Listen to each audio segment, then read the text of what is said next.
Good evening, sisters and brothers. Good evening, sisters and brothers.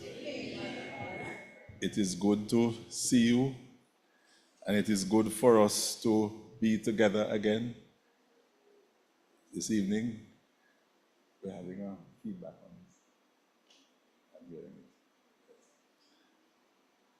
We are continuing. Well, it's good to see you, and it's good for us to be together again. And we are grateful that you noticed this evening we did not have recorded music. We had live music because it is our intention. Yeah, and you want to take on it. When you have a problem having access to music. I can't get no sound on my computer for Bible study. When I go on it, I say available in blue.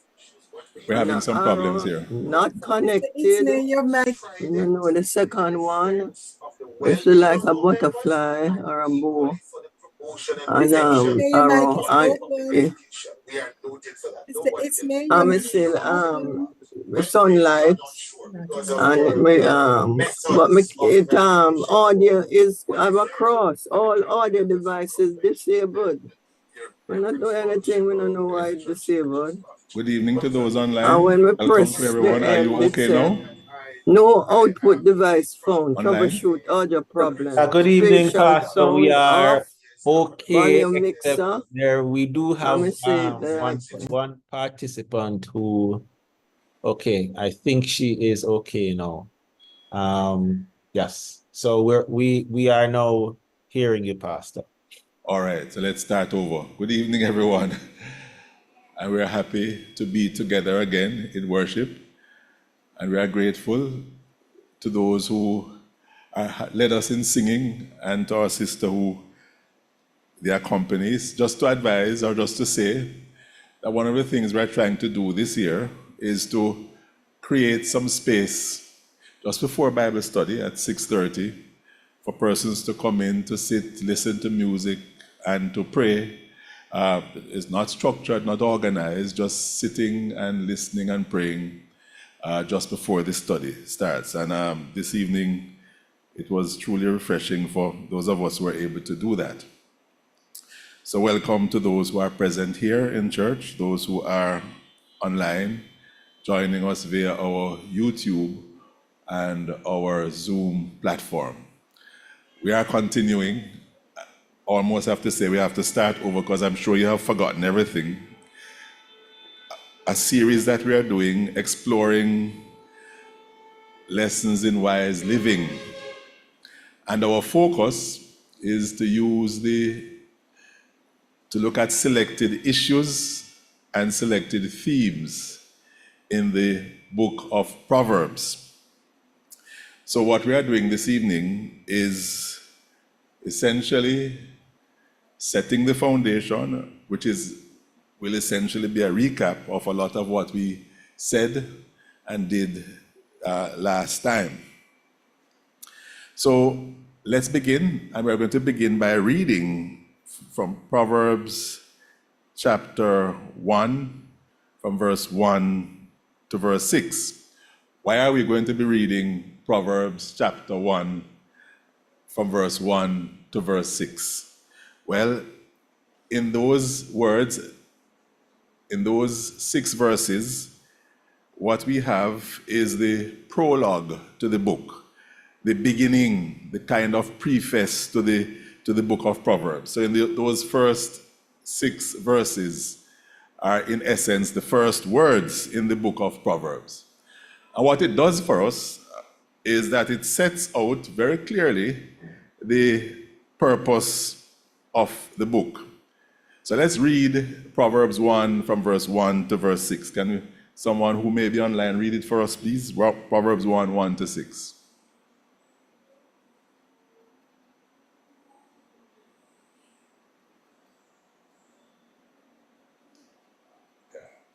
Do we have a volunteer or someone in the church here? You want to volunteer to read for us? Chapter 1, 1 to 6. Yes, thanks.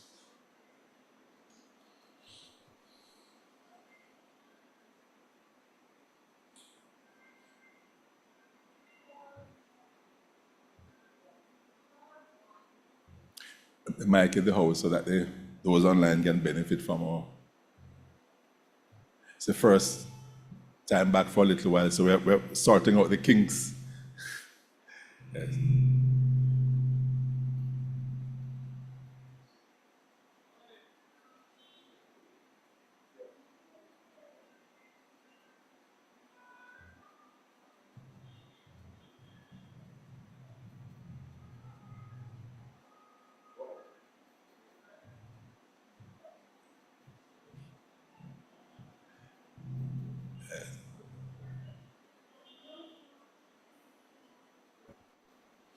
Someone online can read it.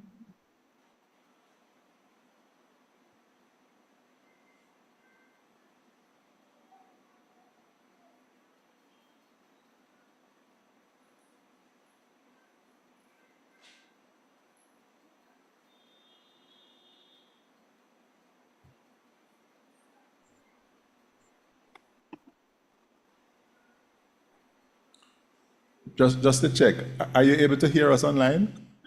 Yes, Yes, we can. Okay, I just Yes, I'm here. Okay. Proverbs chapter. So I thought one of you would volunteer to read it for us, since you see me having some problems here. we can. Yes. I'll read, Yes, Pastor. All right. So okay, go ahead. Sid, go ahead. Proverbs The 1. book of okay.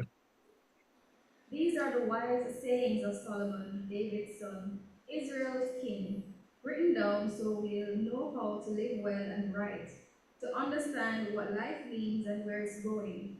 A manual for living, for learning what's right and just and fair, to teach the inexperienced the ropes, and give our young people a grasp on reality. There is something here also for seasoned men and women, still a thing or two for the experienced to learn. Fresh wisdom to probe and penetrate the rhymes and reasons of wise men and women. What version is that you're reading from? Oh, please. Oh, that's a paraphrase. That you know the difference between a translation and a paraphrase. So that's the Message Bible, which is essentially someone interpreting the text. So let's read it again from the NIV or NRSV. I think this NRSV is the one there. Someone online, help us there, please. Thanks. Thank you, though. Okay, so from the NRSV, the which I also like, the book of Proverbs, chapter 1, verse It's not on the screen. You have a. Okay, so the Proverbs of Solomon, son of David, king of Israel, for gaining wisdom and instruction, for understanding words of insight, for receiving instruction in prudent behavior, doing what is right and just and fair, for giving prudence to those who are simple, knowledge and discretion to the young. Let the wise listen and add their learning, and let the discerning get guidance. For understanding proverbs and parables, the sayings and riddles of the wise.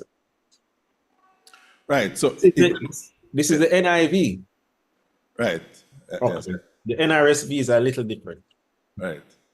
If you notice verse 1, similar in every place, what does verse 1 suggest to be the purpose of the book?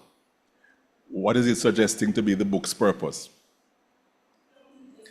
To gain wisdom and instruction. All right, so that's our first task. I have a little job for you this evening. With 3 tasks for you over this study for the next hour, and this is the first one.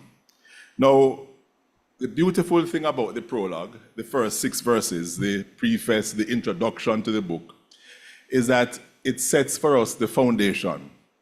And if we read it carefully and read it closely, it does something that is necessary for us to do now. Since it says that the purpose of the book is to learn about wisdom and instruction, the first thing that jumps to our mind is then, or at least my mind, what is wisdom? What is wisdom? Now, what is wisdom? In the prologue, it does help us to understand what wisdom is. So here's the first task. Wisdom is not so easy to define. It is many-sided. It is, you could say, many-splendored. It's many-sided. It has many different facets to it. And it's not something that we can say, wisdom is, well, you could say wisdom is to be wise, but that wouldn't help us too much here. But it has many sides to it. So here's what your task is going to be. Read again these first 6 verses and see if you can identify some words there that describe for us the many sides of wisdom. In other words, we're going to read it again, and after we read it, we're going to look for the words that may help us to understand or may describe for us what wisdom is. Let us say there are 3 or 4 words there within the introduction, this prologue, that may help us to understand wisdom. I would like you to identify them for me. We identify them together, and then we will see if we can use those words to begin to develop or to flesh out our understanding of wisdom. Is that clear? That's clear? That's not clear? It is clear. All right. So someone read it again. Read it slowly. Read it again for us. Read it slowly, and then we see if we can identify a few words there that you think help us to define or identify what wisdom is. The purpose of the book is to learn about wisdom and instruction. That's what it says. All right, go ahead, please. The Proverbs of Solomon, son of David, king of Israel, for gaining wisdom and instruction, for understanding words of insight, for receiving instruction in prudent behavior, doing what is right and just and fair, for giving prudence to those who are simple, knowledge and discretion to the young. Let the wise listen and add to their learning, and let the discerning get guidance. For understanding proverbs and parables, the sayings and riddles of the wise. All right, let me give you a minute or two. A minute will be fine, eh? See if you can identify the words. If you're in church and you're sitting beside somebody, you can cooperate, you can collaborate, you can talk to each other. And to see if you can identify some words that will help us to understand, to flesh out wisdom.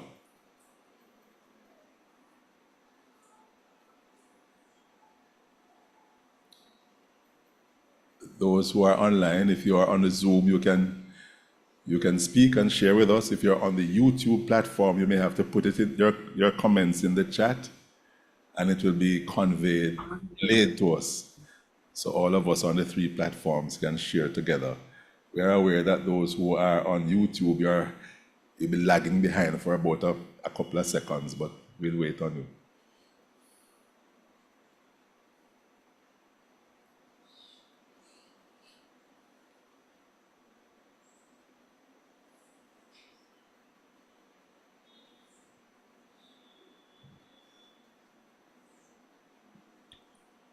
So this book is to teach us about wisdom. So what is this wisdom that we want to learn about? There are some words there. There are some words, all right? So tell me when you're ready. In order for all of us to benefit from the conversation, if you are in church, you may have to use the microphone so that when you speak, everyone else will hear. And those who are on Zoom, if you speak, all of us here will hear. And YouTube, you put it in the chat and someone will relate to us. All right, are we ready now? Okay. What are the words you're seeing that you think give us a little bit of an insight into understanding wisdom? What are you seeing? Go again?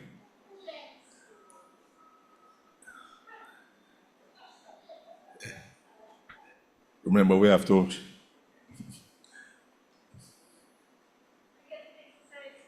Yes. Prudence. Prudence. All right, so I'm writing down that word. Prudence is one word. All right. Thank you.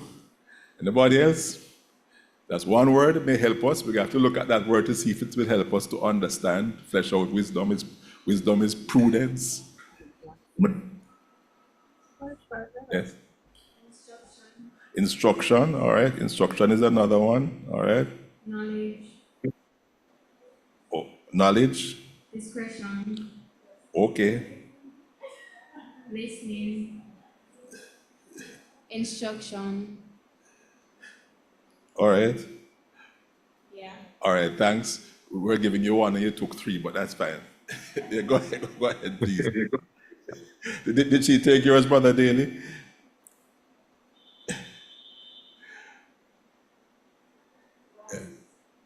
No, sir. My summary was in verses 3 and 4. I think that Okay. just did it for me. All right. Okay. We're coming to that. All right. Thanks. Go ahead, sis. Able to listen, Oh, you to look at be just and right. listen. You sound like the same verse that brother. Yeah. All right. All right. Okay. Thanks. All right. So these words you have identified as perhaps synonyms or words that will help us to understand wisdom. All right. So let's start and see if we can look at them in a little bit more detail and get an understanding of them. So we're saying that the book starts by stating its intention. The intention of this is for learning about wisdom and instruction. We are asking, what is wisdom? And oftentimes when you're studying the Bible, one of the first things you have to do is to look at how the word is used in its broader context, meaning not just in this specific book that you're looking at in the Old Testament in this case, but how it is used in other places across the Old Testament or the Hebrew Bible. And when you do that study, look at how wisdom is used generally in the Old Testament. It is presented as skill. The skill that a person will have, the skill that will be used to execute a particular task. So when you look at wisdom as understood, and in the original language as understood in other parts of the Old Testament, the idea of skill, mastery, comes across. So in the book of Ezekiel, for example, we see the word that we translate wisdom used to describe the skill of a craftsman. Used to describe the skill of a craftsman. Or, in other places, it is used to describe the skill, the navigational skill of a sailor, or the skill of a mason. So if you want to look at some of those references, Ezekiel 15, verse 35, 27, verse 8, Jeremiah 10, verse 9, and 2 Chronicles. So you're leaving then with an impression. In the Old Testament, there is a sense, an understanding that wisdom has to do with skill. It has to do with mastery, and it has to do with skill. So with that in mind, that broader usage within the Old Testament, we are going to perhaps offer as a first thought that wisdom is about skill acquisition and application. Skill acquisition and application. But it is not skill to do things. It is actually the skill that will help the people of faith to navigate the good life, the life that is pleasing to God, and the life that leads to flourishing. So that would be our first thought.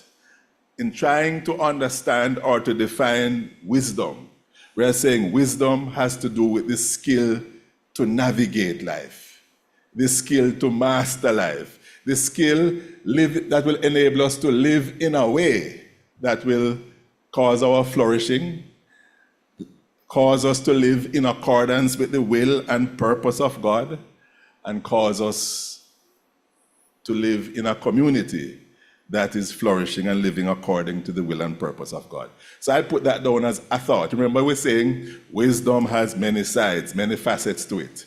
And we're putting that down as one side. Not the whole story, just piece of the story. Now to the words that you have utilized. Now, did someone say understanding? Looking at verse 2, did someone say that? For gaining wisdom and instruction, for understanding words of insight. Did you identify that as helping us to understand wisdom? No? Yes? Yes? You did? All right. Now, so let's use a word. I want to use a word to try and summarize that. And the word I'm using is another aspect of wisdom, apart from the skill to navigate life. Another aspect of wisdom we are capturing in this word called discernment. Discernment. Now, how do we get this discernment from this? How do we get it from the text, from the introduction, the prologue? The words insight and understanding share the same root in Hebrews. So insight and understanding are related. They are close cousins in Hebrew. They come from the same root, insight and understanding. These words are used in this book of Proverbs. They are used interchangeably. So sometimes they would say insight to gain insight, at other times to gain understanding. So insight and understanding is used interchangeably with wisdom. So wisdom is about insight. Wisdom is about understanding, and they are used interchangeably with wisdom. And so when you think about it then, they give us a further understanding to another side of what wisdom is. So in 1 Kings chapter 3 and verse 9, Solomon is praying. Many of us know that reference. Solomon is praying for understanding. And this is what he says. He is praying for understanding. What is the reason? That he may discern between good and evil. What are all the gifts you want? I want this gift I want understanding. I want understanding. Why do I want understanding? So that I'll be able to discern between good and evil. Discern is the same word that is translated understand. So understand and discern, those are the same words. They are used interchangeably. Understand is to discern. So what am I saying? Let's put it all together. We are concluding then that wisdom is about discernment. Another aspect of wisdom, coming from understanding, coming from insight. Understanding is the same word as discernment. We're saying another aspect of wisdom is discernment. And then, what exactly do we mean by discernment? The ability to see the difference between right and wrong.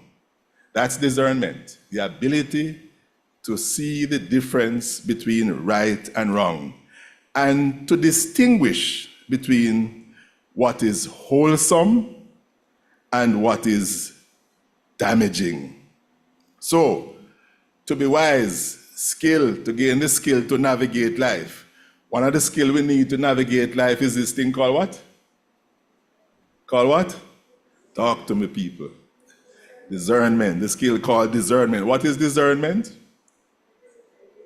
Ability to navigate between right and wrong, to choose between what is good and what is damaging. So to be wise is to be discerning.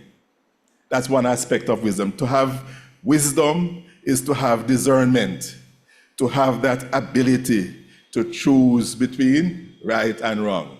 we were privileged on Good Friday to all of us to watch the drama ministry put on a production that raised a lot of issues.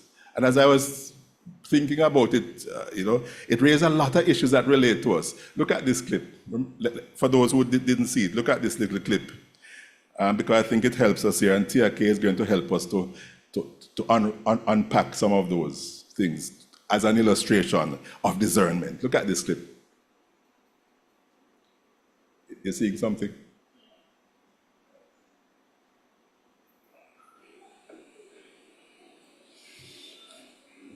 As if I now have enough to deal with already.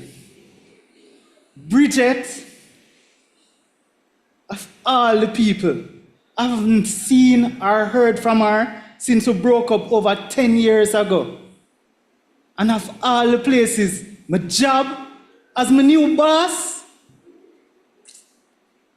Father, if this is a test, just a reminder, say I'm out school long time. I feel so trapped. The day I refuse our advances, or the day I lose a little work. And I can't afford for that to happen. I have a mortgage to pay, car payment, student loan, not for mention say we are trying to save up for start a little family. How am I going to get out of this freedom, Lord? How am I going to get out of this prison? I want my freedom, Lord. Right. Tia K, you're going to help us here. Would you say that that's one of the themes coming out of it? That ability to choose between right and wrong? That's what he was facing. That's a dilemma. Yeah? No, you have to come here. They can't hear you. Would you say that's one of the dilemmas that we all face, or is that just... It definitely was. A dilemma that all of us Yes, face, a theme, this ability to choose between right and wrong. Especially when it's so hard to weigh the pros and the cons, when you're in a situation where you have to consider others. So this decision is not only affecting you. That's helpful, that's helpful. So the decisions we make, the choices we make, not only affect us, Right. but they affect others. So that's something we have to bear in mind when we make our choices. Definitely. You think it's a dilemma people face these days, or just drama you're all doing? Let me ask, do you think this is the dilemma that we all face? There we go. You all have difficulties making the choice between right and wrong? No? You holy people? I thought you all did the right thing all the time, but that is the truth. Have those dilemmas every day, Pastor. Every day, multiple times a day. We have those dilemmas. So you see the importance of the skill to navigate life. They have this discernment that is necessary, because the options, the choices are thrown at you. In this case, it was a matter of survival, economic survival, it sounded like. So like he was having this issue with his economic survival versus doing what he knew. Yes, doing what he knew was the right thing. So that's an aspect of discernment, of wisdom, one side to wisdom that we all have to bear in mind. That wisdom is about discernment. To be wise is to be discerning. To have wisdom is to have discernment, which is that ability to make the right choice, to choose between right and wrong, to choose between what is wholesome and what is damaging. And as you have said, those choices come at all of us every day in many different shapes, forms, and sizes, many different ways, and sometimes it's difficult.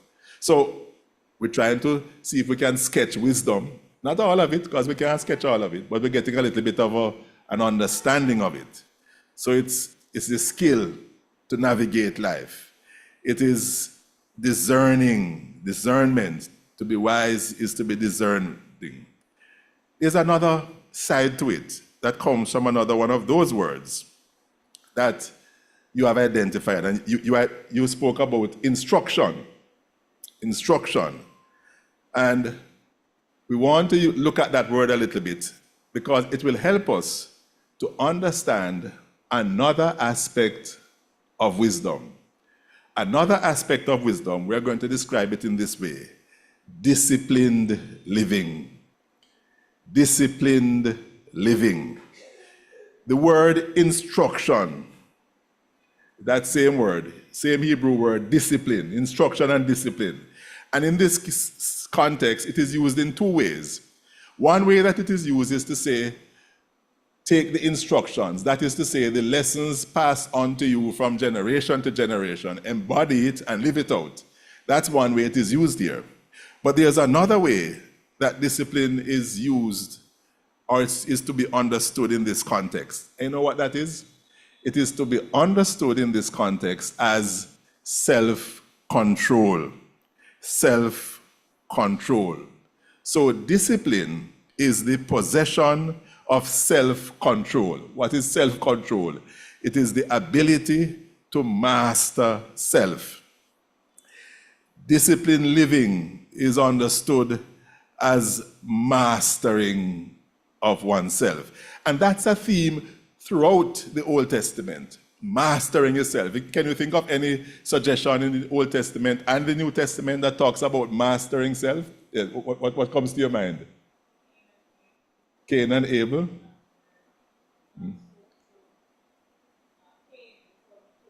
Oh, not able to control his emotions before it came. That's one. Anything else come to your mind? Yes. Anything else? Yes. I was gonna say, when Joseph was tempted by the queen, him could have got have sex with her. Yes. But him just decided to say, I'm a man of God, you are already married, so I'm going to control myself and I'm going to flee the room. But him to get catching at the end. But that's not the point. He was definitely able to practice self-control in that moment. So self-control is do you remember, was it James who talks about taming the tongue, James. Controlling the tongue? Yeah. Controlling, what Jamaican proverbs say, I know everything good for eat.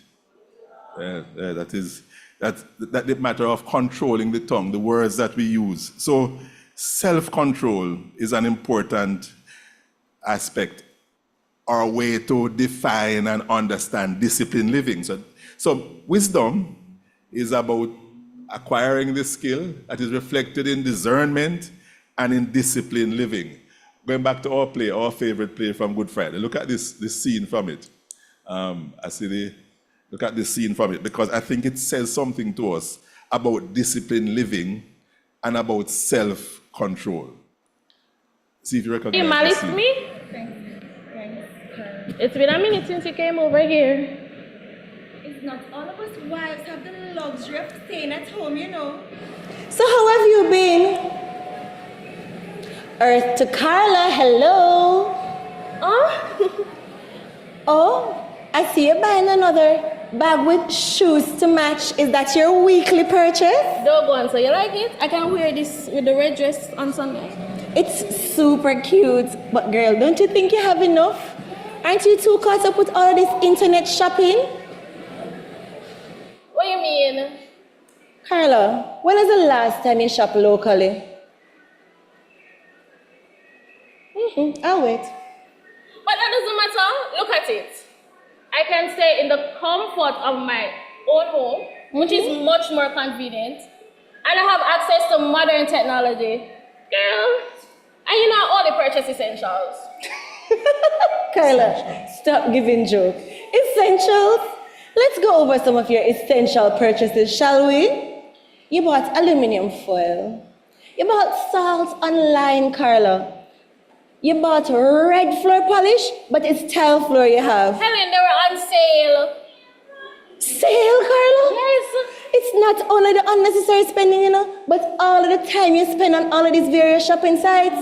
Last week you were late for choir practice because you were up until all hours of the morning shopping online. Not to mention all your essential purchases make their way to my shipping address because you don't want Merv to find out. I don't think you understand. It's just a feeling, girl. You know when you can just go online, type in the last 3 digits of your CVV and boom, thanks for shopping. It's just amazing to me.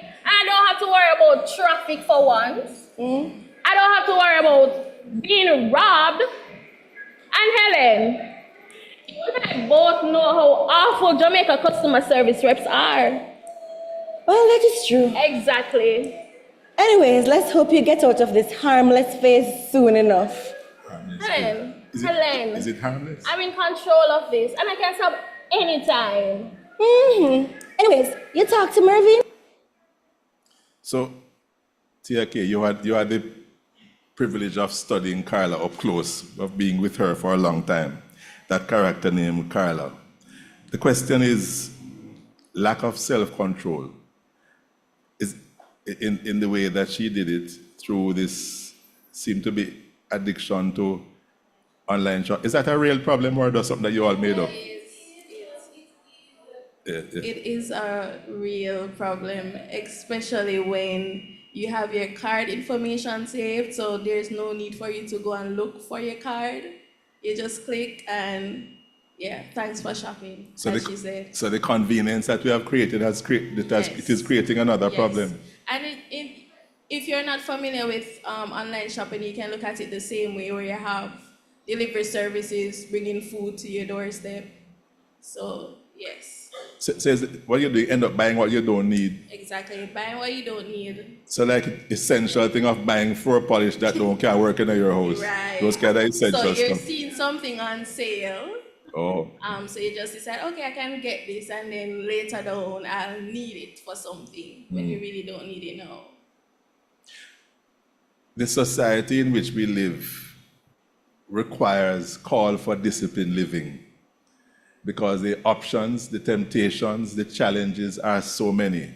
So that is one that I gather a lot of people are struggling with and are working through and are getting into significant debt with credit cards because of the buying all of these essentials that they never actually need or ever use.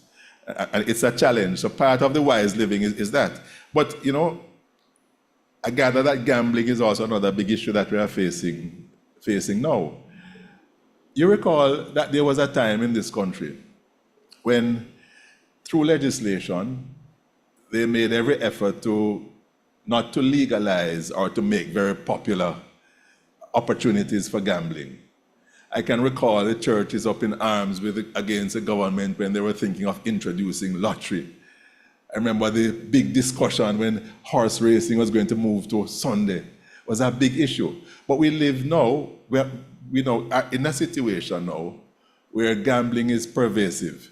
So you're watching a football match, and then there is the opportunity to bet on any blessed thing or unblessed thing. Anything at all. You can bet on the score, you can bet on all kinds of things. And it is easy, I gather, because all you do is click and click. And there are a number of young people in particular are finding themselves in deep, deep, deep trouble because of all of this. Now, we can't get back to a situation where you say, let's bring in a law, because the law never actually prevented people from gambling. It just placed it on the ground. So what is the only way to counter these things? Disciplined living. Disciplined living. That people of faith need to allow that faith to be actualized in the way we live. And so one important aspect of wisdom that the introduction to Proverbs is pointing out to us is that, yes, wisdom is the skill to navigate life, to live in accordance with the will of God, to live in a way that will cause your own flourishing and the flourishing of the community in which you live. It is worked out in discernment, the ability to choose between right and wrong. And it requires disciplined living. Disciplined living. And we define that is defined as the ability to master one's self. Self-mastery, self-control. That is perhaps the hardest thing to do, to control oneself. Not to be governed by one's appetite, not to be governed by one's emotions, not to be governed by the desires around us, but to be able to control self. That's an important part of faith. one of the things about this book of Proverbs, is it is practical, down to earth faith. That's what it tries to convey to us, in many and various ways. So, disciplined living is one way, and we get that from the word that you identified, instruction. Instruction is about disciplined living. There's a third aspect to this wisdom that we can identify. And I want to call this one decision making, sound decision making. Where do we get that from the prologue, from the verse? Where do you think that would come from? No, not discretion yet. Coming though. Where would it come from? Wise dealing? Is that a way we could describe that? So there's a word used in the prologue talking about wise dealing, for gaining wisdom and understanding, for gaining insight, for doing that which is right. Now, what this is for us, is an invitation to look at the way that wisdom will influence as well as determine our conduct. That wisdom, if it is to be wisdom, will both influence and determine our conduct. Wisdom has to be seen and will manifest itself in our behavior. Now, I want to go to read for me again verse 3. Someone, verse 3. I think Brother Daly that's a verse you were zeroing in on, and it's an important verse. Verse 3 of, someone online? It says, yeah. Go ahead. For receiving instruction, prudent behavior, doing what is right and just and fair. Let's zero in on that, because wise decision making revolves around this. Now, you have read the Old Testament, you have read the prophets, you have read various aspects of the Old Testament. In the Old Testament, if you recall, the type of conduct, the type of behavior that will work for the good and for the well-being of community is reflected in this way. The type of behavior that will work for the well-being and for the good of community is reflected in this way. The type of behavior that is pleasing to God and the type of conduct that guarantees flourishing must be governed by these three qualities spelled out for us here in verse 3. So if we're going to live in a manner that is pleasing to God, in a manner that will cause the flourishing of our community and the flourishing of one's life, it ought to reflect these three features. What are these three features? It should be right, number one.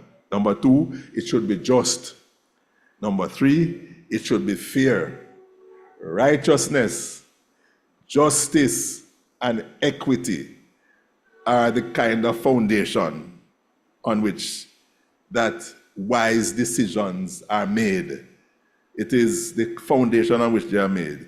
In this way, the wisdom of Proverbs reflects and mirrors the teachings of the prophets. So the Proverbs is not separate from the prophets. The prophets say, this is how we ought to live. The book of Proverbs says the same thing. So wisdom in Proverbs cannot be separated from conduct, from social ethics. Wisdom in Proverbs is about personal flourishing, but that flourishing, put it another way, let me put it another way. You benefit from it personally, but flourishing of the entire community is the intent. So the focus of wisdom in Proverbs is the flourishing of the entire community. So what you said earlier, Tiake, was that you therefore have to watch the decisions you make and the impact it is having on other people. Because even if it's okay for you, because you get all of those wonderful gifts, and it is causing problems everywhere else, it is not wise. It is not wise because it is impacting, negatively impacting life in community, and is not leading to the flourishing of community, but in a sense, destroying community in many different ways. So in Proverbs, wisdom is focused on forming character within community. In Proverbs, wisdom is focused on forming character and forming character within community. It has insight and the cultivation of virtues and a disposition that will build upon just and equitable common life.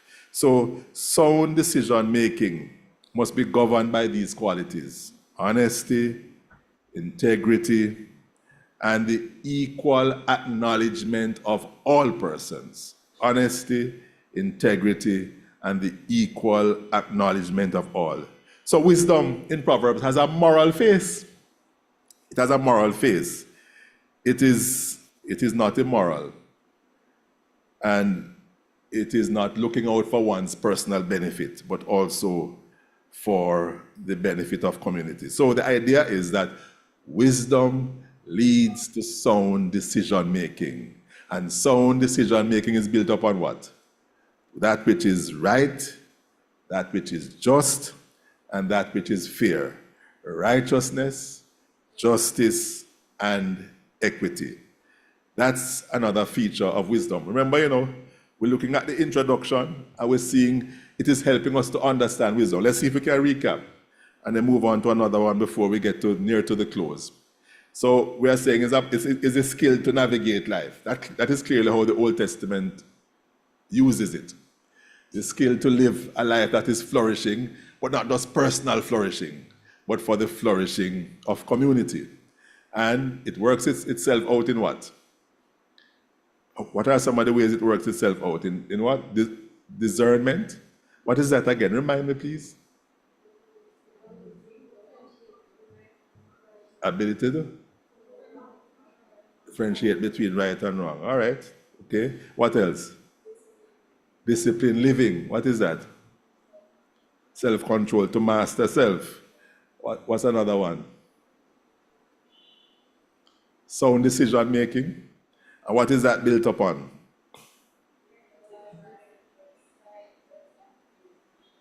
What is right, what is just and fair?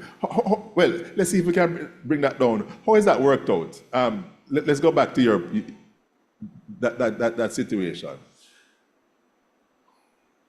How would righteousness, justice, and fairness, you see that working out in any of the characters and any of the situations? You have to use it. I'm actively thinking about it.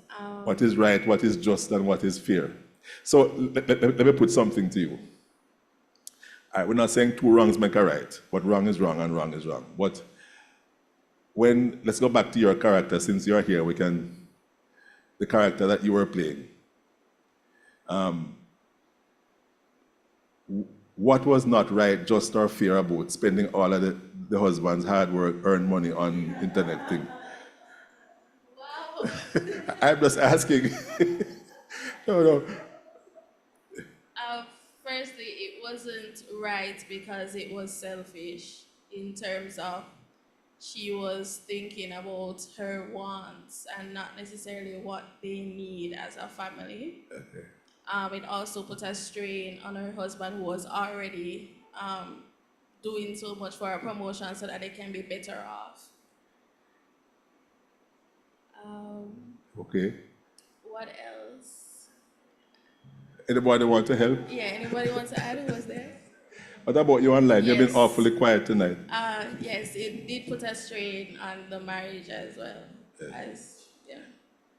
That's what put the strain on the marriage. I don't want you to excuse the man's bad behavior, because it was, and talk about him not having any power and any control. I mean, it takes two. It takes two. So that was her contribution to the strain. That was her contribution. Marriage. All right. Yes. Mm-hmm.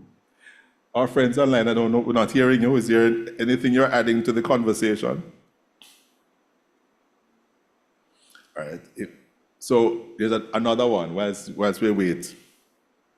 Andrea's hand is up. Okay, go ahead, Sister Wilmot. Yes, I was thinking that her actions were include a level of deception, in that she was using her friend as a means of getting the US dollars spent overseas. Right, and that was also having a negative effect upon the local economy, you know, think. Also, so that's a communal, it has that communal effect. There's a communal element to it. Yes. That production had so many hard issues that we face in this life. It was really full of some very challenging issues. For those who miss it, remember that you can go online and watch it still. It's still there. Yes, go ahead, Sister Julia.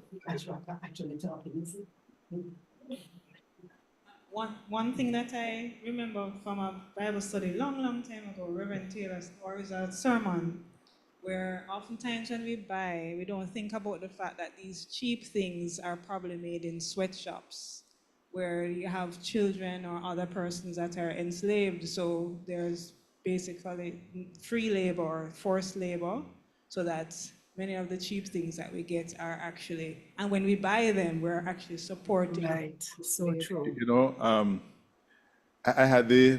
there are some people who are very conscious of that. There was a couple who taught me something from this church. They taught me something. They were getting married and they needed now to buy the ring. And they chose to buy a ring made from a diamond that was made in a lab, as opposed to one that was taken from the earth in Africa where people are sometimes. And that was their consciousness about it, that we don't want to wear that because that's a statement that they are making. If we start to think and talk about those things, and reflect upon the cell phone we use and how the elements that come in it and where they come from and what happened to people for us to get them, the jewelry that we wear. And I once was in a seminar where they did an exercise. You know what the exercise was? You look at the person beside you and look in the back of their whatever garment they are wearing, and look at where it was made. And that's when we discovered that a lot of the clothing that we were wearing were just that. We're not made ethically, but we're coming from places where there were known sweatshops. They were a lot cheaper, and therefore you can buy more and more of it. So I think what it is asking us to do as we make sound decisions is to be aware of the impact of all of our choices upon the lives of not only ourselves, but of others. How we are contributing to wars and the destruction and annihilation of some people by our consumerist attitude and our consumerist needs. So it really is it's a major issue that one day maybe we can delve in a little bit more. So that's an important thing about sound decision making. Last one, before we jump on, and it is this. Last word there is discretion. Somebody used the word prudence in verse 4. Prudence. Somebody said it. You did, yes, that was your word, prudence. So look at the use of the word prudence in verse 4. It's the same word, that word prudence is a little problematic. And work with me a little bit now on this. That same word is used to describe the craftiness of the serpent in Genesis 3. So that serpent, the same word that is used to describe craftiness, is the same word that is translated prudence. And if you know that story in Joshua chapter 9, where the people, the Gibeonites were having some problems. They were facing the mighty army that Joshua was coming up against. And they decided, say, you know what? If we can't fight these people, so let's see if we can outsmart them. And what they did was to carry all of their old clothes to say, well, we can't fight you, but here we bring some things that so they brought some bread, for example, that was moldy. And said, well, when we left our house, the bread was fresh. but now it is moldy, but this is all we have. All we have. So you can see if you can have mercy on us. So you get the idea? The idea is a kind of a shrewdness, is a kind of craftiness. It's the same idea is reflected in Matthew's Gospel, chapter 10 and verse 6, where it says, be wise as serpent, but be harmless as dove. So that is a negative use of it. And that's not what is being suggested here. The negative use is not being suggested here.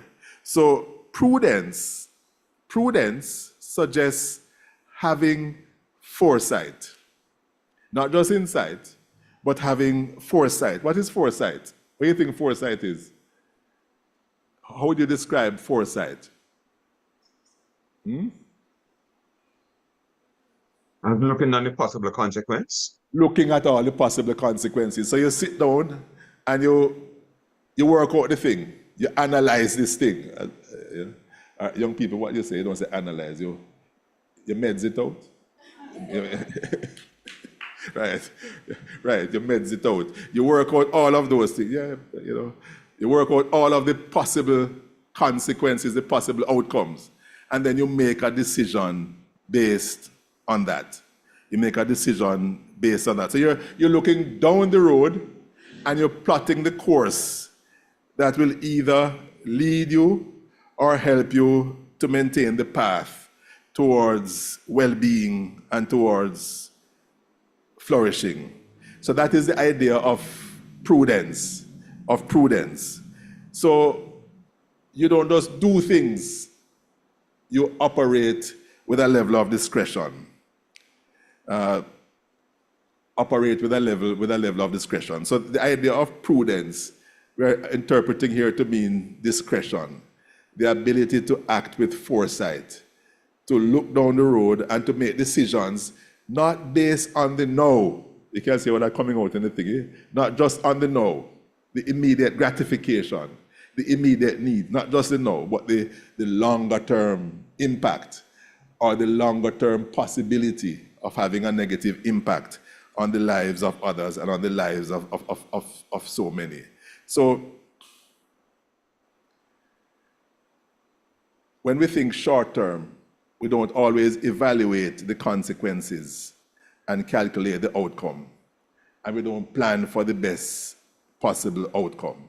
So we're getting a little bit of an understanding of wisdom. This is not the whole story. There are other ways that it will come out as we go along. But let's see if we can summarize them now. What are the many sides to wisdom? We said generally it is the skill to navigate life, and it has a number of sides to it. One of them is what? Discernment, yes. The other one is disciplined living. A third is sound decision making, yes. The fourth, discretion. They say is the better part of valor. All right, so we're jumping to the end now. Put up back the verse there again for us. Let's read the prologue again, one last time before we go home. Someone read it for us again, please, so we can get a sense of what's going on here. One of our friends online, read it for us, please. The Proverbs of Solomon, son of David, king of Israel, for gaining wisdom and instruction, for understanding words of insight, for receiving instruction in prudent behavior, doing what is right and just and fair, for giving prudence to those who are simple, knowledge and discretion to the young. Let the wise listen and add to their learning, and let the discerning get guidance. For understanding proverbs and parables, the sayings and riddles of the wise. All right, here's another activity for you. Second one, activity number 2. Won't take you long this time. 30 seconds you have on this one. Who are the ones in need of wisdom? According to this, who are the ones in need of wisdom? Look at it again and say, who are the people that need wisdom? To identify some categories of people. See if you can identify them. Wait a little, let them get there first. You're too bright. The simple, the young. Okay, the simple, the young, okay, only them? They are the only ones? The wise, but the wise not wise already. But if you're wise, yeah? The wise not wise already? Rev, what I like about Increase the burden of verse the 5, wise. Increase the learning of the right, wise. Yes. Yes. Go ahead, brother. right. Yeah, that's what I was going to say.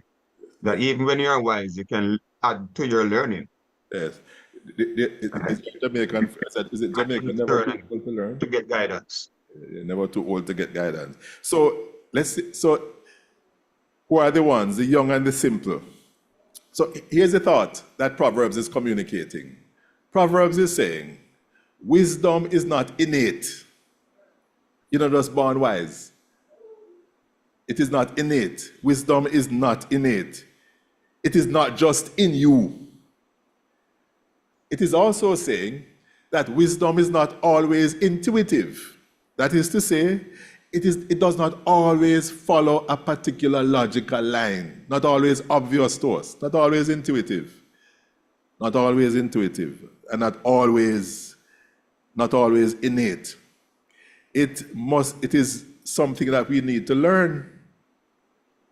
That's what it says, Isn't it? That's what it says. You have to learn to be wise.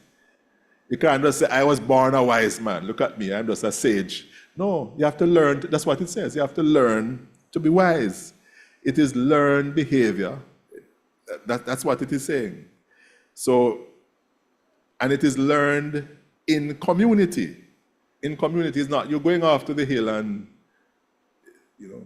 something coming to you from that. It is learned behavior. So so who are the people? The simple. Who are the simple? In Proverbs, the simple are the ones who are easily led astray. That's how the Proverbs understand the simple. The ones who are easily led astray. You remember Psalm 1 says it? Like the shaft which the wind driveth away, now have no root. Just anything come, any breeze blow, gone, any drum knock, dance. Simple. Any idea, any con, any thought, anything come, just buy into everything. That's how Proverb describes the simple, those who are easily led astray. And the youth, how is the youth described? As what is it that youth don't have? Experience. Youth don't have experience.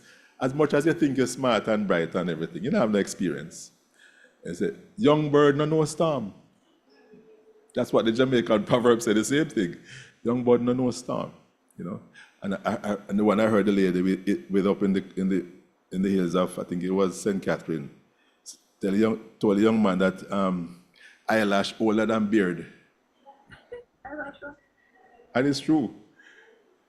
Well, natural eyelash is older than beard.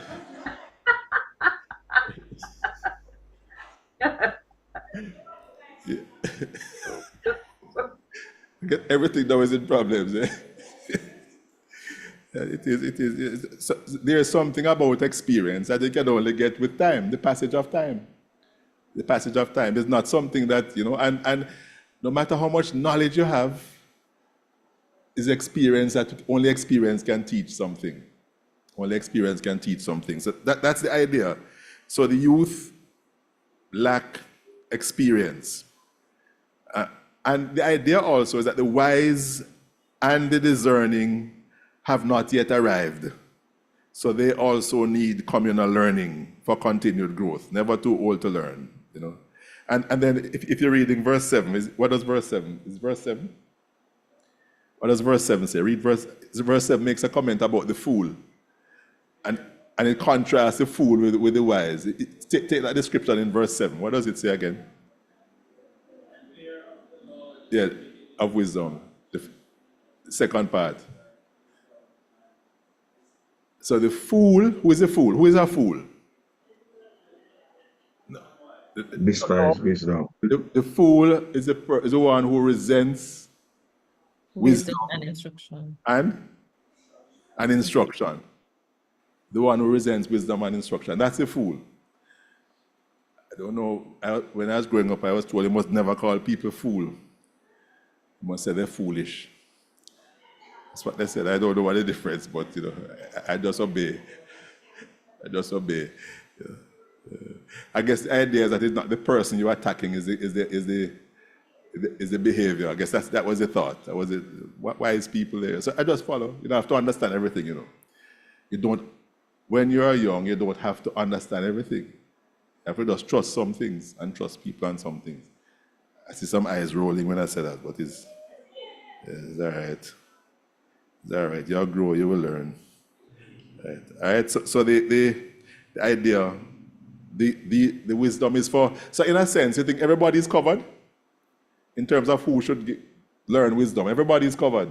Because you're either simple, you're either youth, you're either foolish, or you're wise. Choose one. Yes, you're choosing. Yes, yeah, go ahead. My question is, why? Well, are we to assume that all old people are wise? Because I didn't see anything about old people. So the question is, which I will not answer, but I'll ask you to answer. Question is, are we to assume that all older people are wise? No, you're not qualified to answer that question. I'm qualified, Pastor, sir. you said Definitely no. you asked the question if old people are wise. Yes, that's what is being asked, yes. No, you said older people. There's a difference. Old, yes.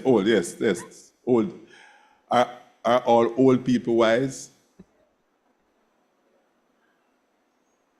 Why not? But they have experience.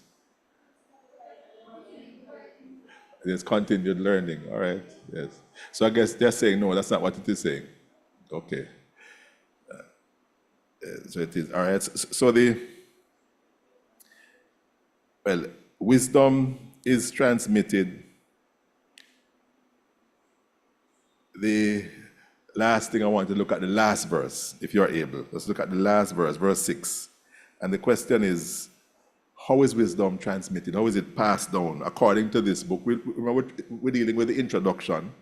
We want to be able to get a sense of the foundation of it. Wisdom is passed down from one to the next. How is it passed down? Is the question we're closing with. Look at verse 6.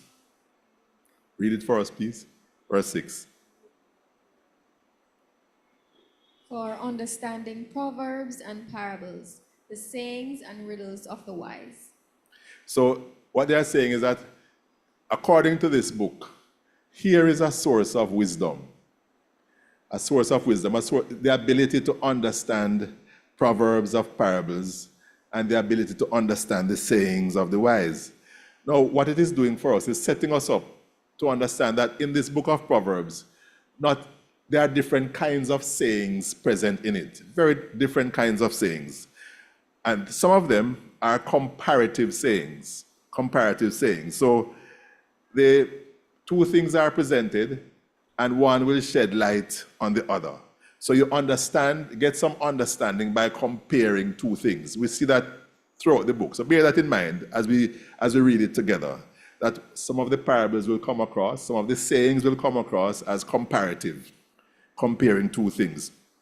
There are others that will be authoritative, that it is so self-evident that because of the experience of years upon years upon years, we can conclude that this will happen. We can conclude because of years of experience, if fire is burning and you put your hand in the fire, it is going to burn you. We can conclude that. So that is kind of authoritative. That's another.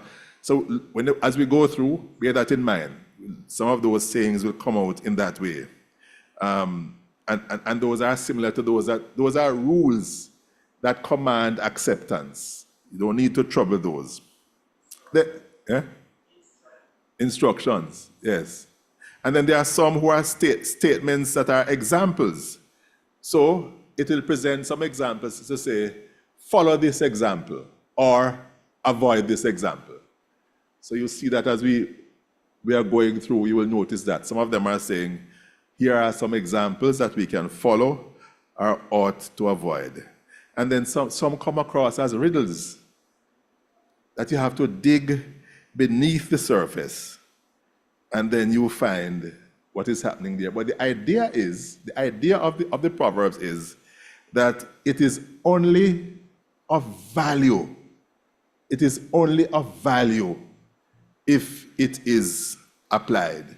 I want to close with one of those parables. Just reading it, we're not going to comment on it. Somebody find for me Proverbs chapter 26 and read verse 7. Proverbs 26 and verse 7. And that's where we're closing.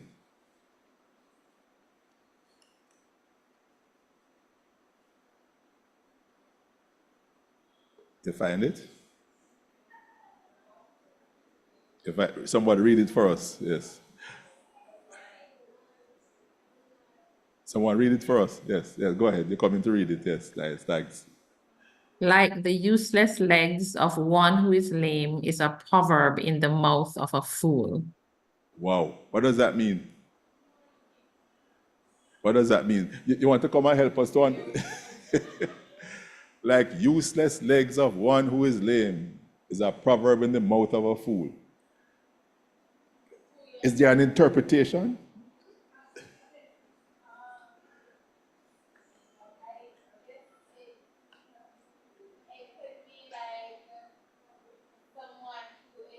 We're not hearing. You have to give her the mic.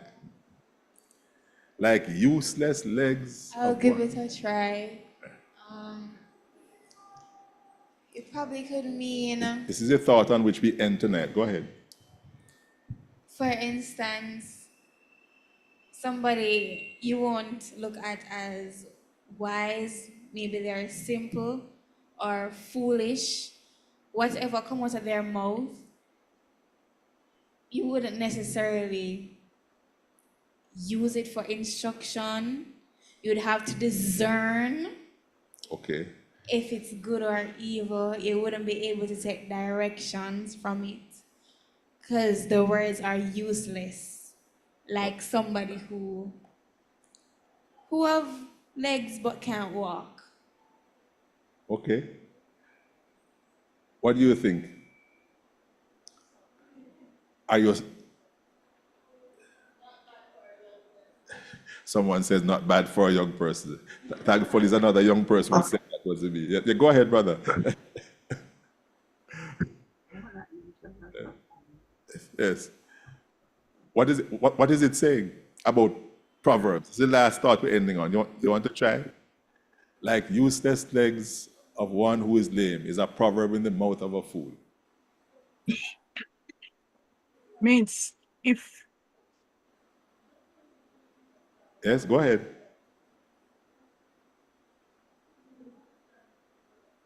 We do not. Huh? What it is teaching you. If you don't learn the lesson, you are no different from someone who has no legs. You have the information. You don't use it. Yeah, exactly. You have the information, you know the thing, but you don't use it. It's like a person without legs. It is of no value. So the idea then is that for the proverb to be of value, it has to be applied. You have to live it. So you were right when you were going along that line about being discerning and so on. If you don't apply it, it's of no value. That's what it is. So the book of Proverbs is about applied theology, if you wish. Living the faith is not one of those books like where it tell you about the things of the faith and then it says these are some practical, everyday, down-to-earth ways that you live the faith. And if you don't live the faith, knowing the thing and not living it is of no value. That's really essentially what it is saying, of no value. So we stop there, Miss Porter. Right. Yes. Oh, sorry. Yes. Yeah, go ahead. Was that a question? Yes, just one. Yes. Yes. Don't know if it's a trivia, sir, but I was looking at this word prudence. Yes. And I'm wondering if sometimes, I'm forced into a situation of right or wrong or prudent. And let me give you an example which has been with me. Coming down Surbiton Road in the evening, coming to church, but people block up the place. and I decide that I am not going to go and block up the place. So I'm not moving. But after the light turn red, turn green, the third time, what do I do? Sound like a trivia, but I'm just wondering sometimes. Probably that's for another time, but I've always wondered about that. No, it's not a trivia because that is what, in a sense, where we live and how we live and what's happening sometimes presents us with some very, very difficult choices. And it ends up being easier to do the wrong thing than to do the right thing. That is a part of how the system has been set, if I may borrow. So the question is, to be wise people, how do you navigate all of that? We have to keep that in the back of our minds as we work through this thing. Is the same thing that happened to the character that you played, the husband? I don't have a choice because it's like if I make this decision, it's going to affect me in another way. But I guess wise living sometimes requires that we have to suffer and make sacrifices for the sake of that which is right. It can't be always convenience. It can't be convenience or expediency. That's not wise. Making the right choice sometimes is sacrificial. That is why Jesus went to the cross.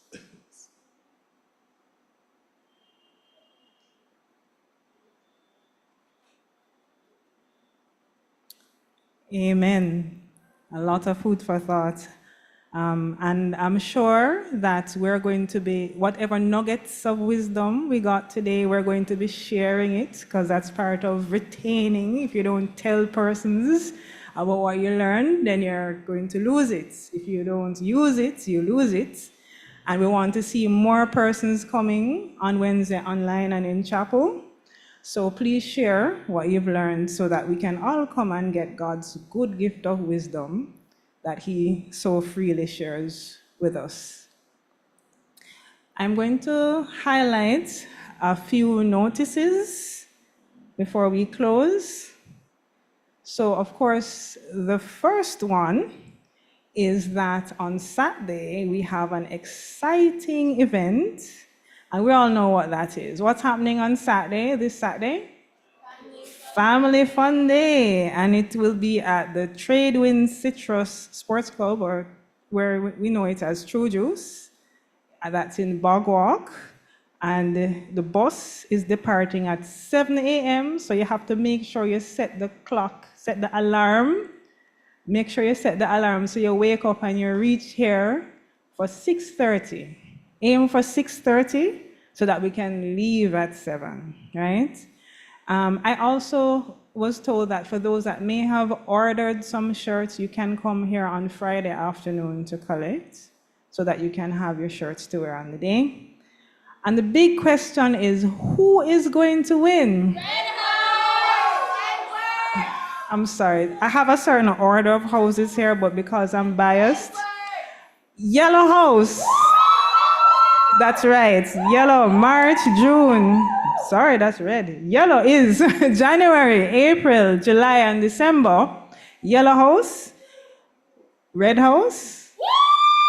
Red House is the March, June, September, October, and Blue House, the lone voice in the wilderness. Blue House, February, May, August, and November. Who will win? You won't find out unless you come. So make sure you're there. Go Grenada, please support our youth so that we can send 25 young persons to the Caribbean Baptist Fellowship Youth Festival in Grenada from July 17 to 21, and that's this summer. Please contact the church office, Shauna Malcolm, or you can send an email to the Bethel 70th anniversary Gmail to contribute your cash and your miles. Also, at Fun Day, the YRM will be having a sale. They'll be selling chicken and hot dogs in aid of the Go Grenada Fund.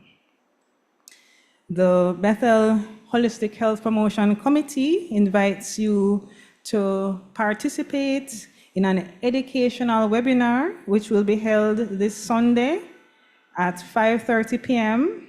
And the Zoom link will be shared. It is on colorectal cancer, risks and screening. We're all at some degree of risk of colorectal cancer, and colorectal cancer month was actually March, but we'll be having the webinar this Sunday. So look out for the Zoom link to join. Looking to get some work experience, young people? Well, BICEP is here again. It's this summer, and BICEP stands for Bethel Youth Summer Employment Program. There's a link that you can click on, tinyurl.com/BICEP, that's BYSEP 2024. And note that registration closes this month, April 20. So you have to ensure that your applications go in by then. Do you need to learn more about living out your faith in today's world? Need answers to spiritual, social, ethical issues?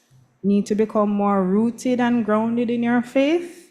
Well, the JBU Mission Agency is inviting you to a special discipleship and ministry TDM scheduled to begin in September. And you can register for the program, and or you can, for the whole program or special courses. To do so, you can contact Deacons Andrea Wilmot, Frederica Faircloth, Paulette Hewlett, or the church office. We ask that you remember in your prayers the following members of our family.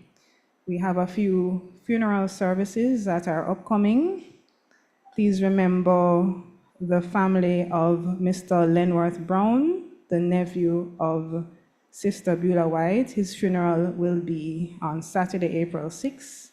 And also please remember the family of Sister Yvette Johns. This will be on, the funeral will be on Saturday, April 13 at Bethel at 10 a.m. Please also remember in prayer the family of Mr. Rudolph Muir, in particular Sister Doreen Faulkner. Rudolph Muir has passed, and please be in prayer for Sister Faulkner and her family. And please also pray for Sister Sharon Smichael. She lost her mother recently. We also want to continue to remember in our prayers those in our family that are sick. Please remember Chadwick Reed, the son of Melissa Garris. You'll know her as Lisa, that's Lizzie's grandson. He is in the hospital at UWI. And please also remember Brother George Reed, who is ill on Ward 8 at the University Hospital. There are many notices. Please get all the notices online. Click on, well, go to the website and you can click on Connect and select Bulletins. We also invite you, if you're not aware of our worship services on Sunday, we invite you to join us on Sunday at 7 a.m. and 10 a.m. to join our two worship services. And to do so, you can go to the website. You can also participate in the delayed broadcast of the 7 a.m. worship service, which is available on Love 101 FM at 10 a.m. Also, there are 4 ways that you can access our prayer line if you have a prayer request. There is a number, 876-771-3217. You can call or WhatsApp that number. The call can be made between 9 and 10 a.m., or you can WhatsApp that number at any time to send in your prayer requests. You can also send an email with your prayer requests to bbprayerline@gmail.com. And you can also go to the website and click prayer line. Please get a prayer partner. And if you don't have one and you send in a prayer request, prayer partners online will be praying for you and they will get back to you regarding your prayer request. Okay, these are the notices. we wish to highlight, let us stand and sing our closing chorus, Trust in the Lord.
Let us pray. As we live from day to day, let us remember this. God knows us better than we know ourselves. No matter what we are doing, no matter where we are, God is already there, surrounding us with mercy, guiding us with his love. Let us be confident, having faith and not fear. Please receive the benediction. May the good Lord bless us and keep us. May the Lord cause his face to shine upon us and be gracious unto us. May he lift up the light of his countenance upon us and grant us peace. Amen.